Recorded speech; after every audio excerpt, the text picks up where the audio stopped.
namun dengan rayuan syaitan sehingga Nabi Adam memakan buah khuldi, sehingga diturunkan Nabi Adam daripada syurga tempat yang mulia kepada dunia yang bersifat hina dan fana ini.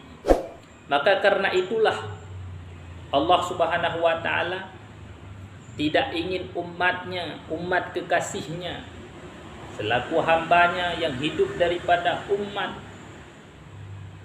yang dicintai oleh Allah Subhanahu wa taala. Assalamualaikum warahmatullahi wabarakatuh. Innal hamdalillah, salatu wassalaman ala Rasulillah wa ala alihi wa ashabihi wa man tabi'ah, amma ba'. Saudara-saudara kaum muslimin, sahabat-sahabat sekalian, di mana oleh Allah Subhanahu wa taala menghidupkan kita umat Muhammad di masa yang terakhir. Kemudian Allah Subhanahu wa taala menghidupkan kita umat Muhammad dengan waktu yang sangat singkat di dalam dunia ini. Berbeda halnya dengan umat-umat Nabi yang telah terdahulu. Mereka itu diberikan kehidupan oleh Allah Subhanahu wa taala di dalam dunia ini yang bersifat panjang. Ada mereka itu yang hidup di dalam dunia ini ratusan tahun, bahkan mereka itu yang hidup dalam keadaan ribuan tahun.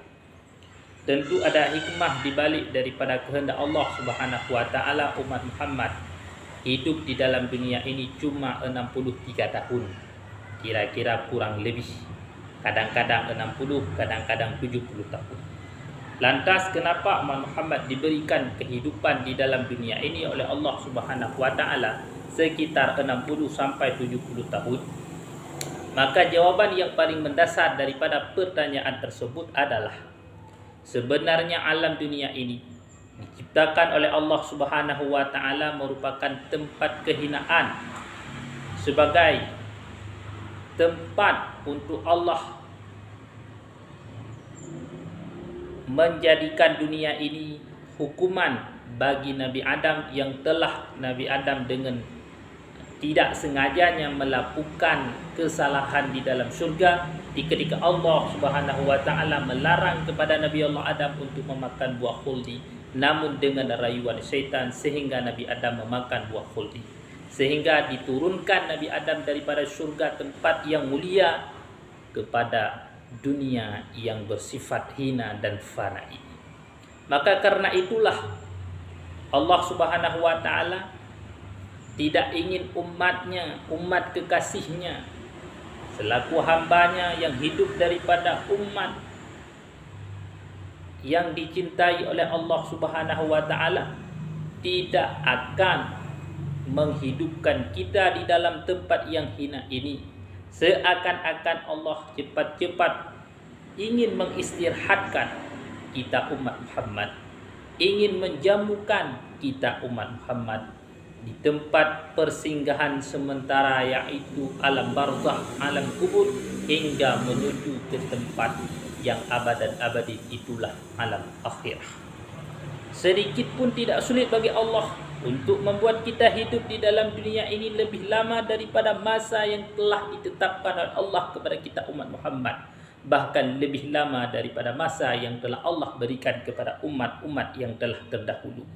Namun sesungguhnya Allah Maha tahu, kalaulah umur kita menyentuh angka ratusan tahun, bahkan terkadang-kadang menyentuh angka ribuan tahun, tentu pertanggungjawaban pun kita di hadapan Allah, di mahkamah Allah, lebih lama. Karena semakin lama kita hidup di dalam dunia, semakin lama pertanggungjawaban kita dengan Allah Subhanahu wa taala.